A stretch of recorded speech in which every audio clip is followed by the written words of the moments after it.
Hey, ladies and gentlemen, welcome to our channel. If you're watching for the first time, take a second or two, subscribe to our channel. And for the returning viewer, thank you very much for being part of us.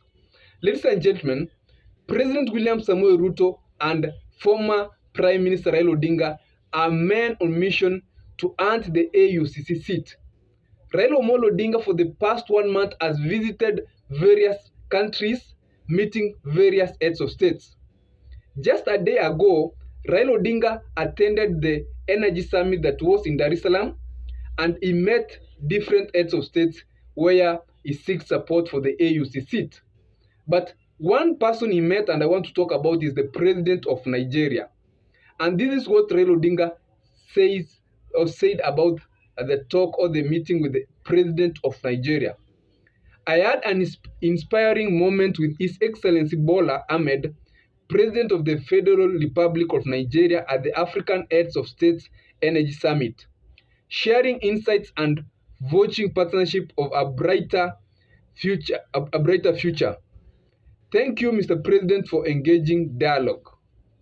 That is Raila Odinga with talking about the meeting they had with the President of Nigeria.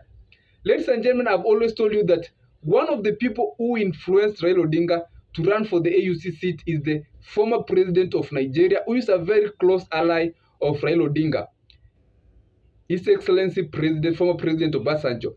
He has visited Kenya, and whenever he's visiting Kenya, he must visit Raila Odinga, and they are great friends. And that's why I believe that Nigeria vote will go to Raila Odinga come February 15th, because this president is going to lobby that vote of Nigeria to ensure that Raila Odinga gets victory. Another thing that happened is that yesterday President Ruto had a state visit to Egypt, Cairo, and Raila Odinga accompanied President Ruto to that state visit. And this is what Raila Odinga says during that state visit. I joined President William Ruto today on a state visit to Cairo, Egypt.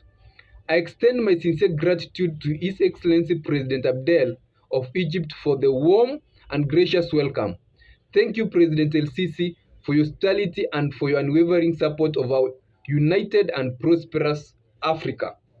Ladies and gentlemen, obviously one of the things that was discussed in that meeting that led to a signing of several memorandum of understanding or economic support between Kenya and Egypt was the vote for Raila Odinga AUCC bid.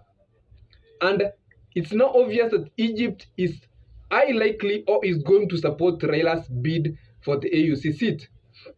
And what is happening right now is that Raila Odinga and President Ruto are visiting heads of states of the North African part of Africa.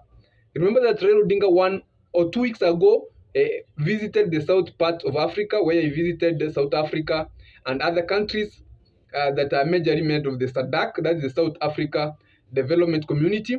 But right now, the extension is to the north part of Africa. And Nigeria and Egypt are now countries that we expect that are going to join to the list of countries that are going to support Raila Odinga. Of course, of the 21 countries that I had shared with you that are supporting Raila Odinga, if you add that's 23 countries right now supporting Raila Odinga. And with the remaining period of 2 weeks, Raila Odinga is going to make several trips, and President Ruto is going to also either invite presidents, like we have been seeing some presidents having state visits to Kenya, and President Ruto is also going to maybe make visits to other presidents of Africa to ensure that Raila Odinga wins support of the AUC seat. Ladies and gentlemen, in this analysis, we want to look into why President William Ruto is doing everything within his capacity to ensure that Raila Odinga is going to win the AUC seat. And without further ado, let's get into it.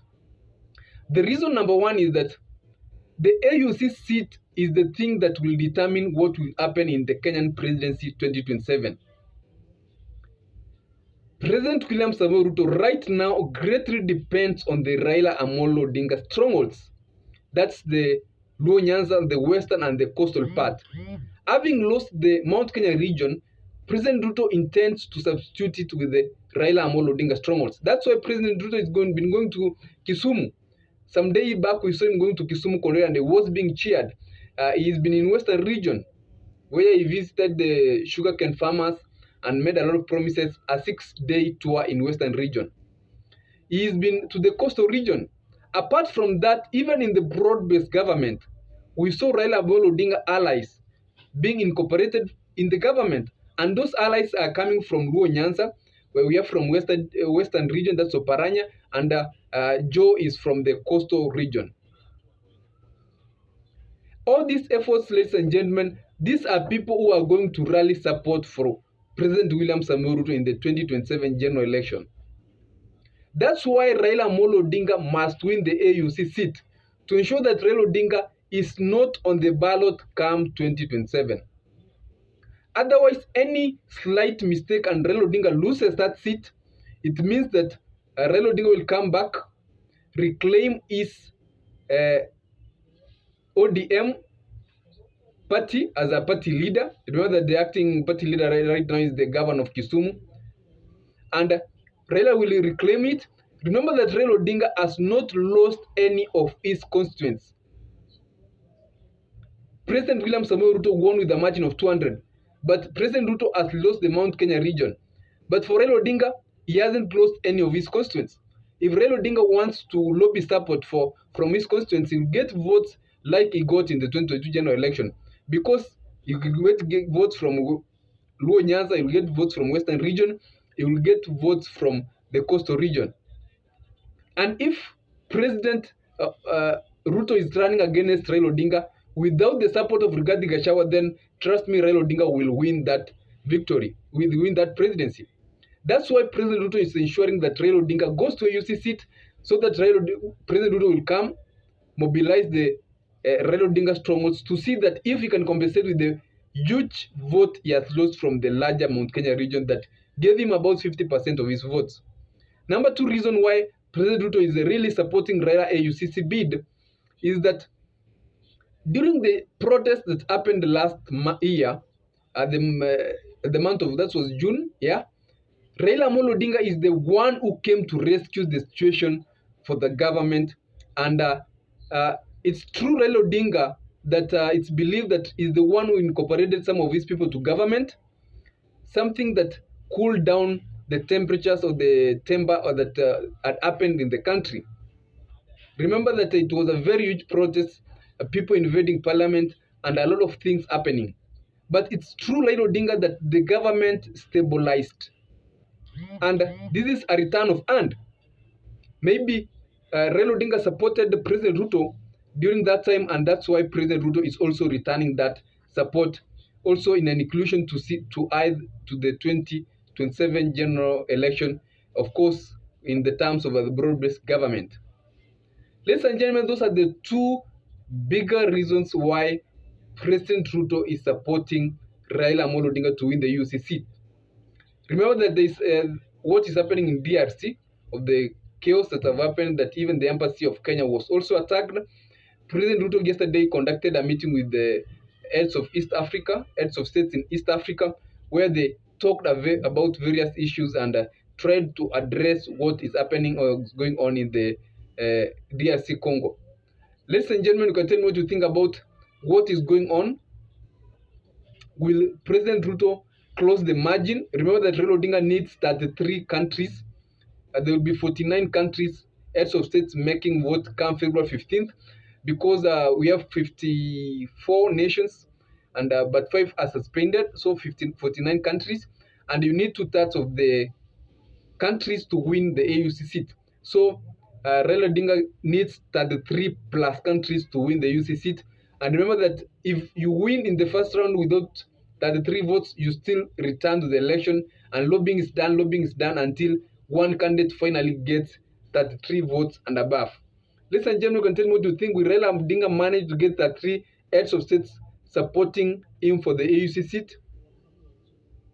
Or at the end of the day, these countries are going to support the Djibouti candidate Mohamed Yusuf, who is also a very strong candidate in this competition.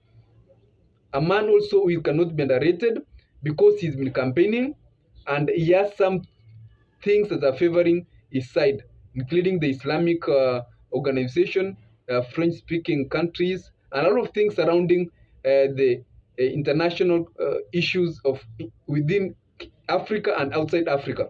Ladies and gentlemen, if you're watching for the first time, always remember to subscribe. Have a nice day and stay safe.